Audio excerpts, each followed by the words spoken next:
फिर भइल दुनिया में जियल मुश्किल भइल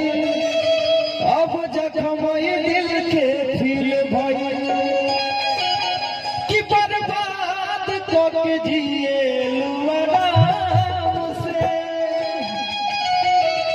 एक आदमी के हुआ एक इमरजेंसी बता एक आदमी को याद करा था राजघाट दिल्ली के डॉक्टर बिजला साहब आवाज बनी राजघाट दिल्ली के डॉक्टर बिजला साहब आवाज बनी तो अपने क्लिनिक में चल जाइएगा इमरजेंसी में एक आदमी के बाजू में स्त्री कोई तरह से जाए भाई के अपने नाम आ जाए करी कि हमारा घर भर के लोग तो हो जानत रहे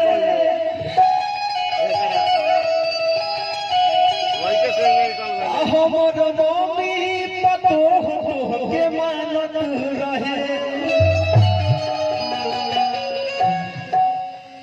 किलो गवा के बतिया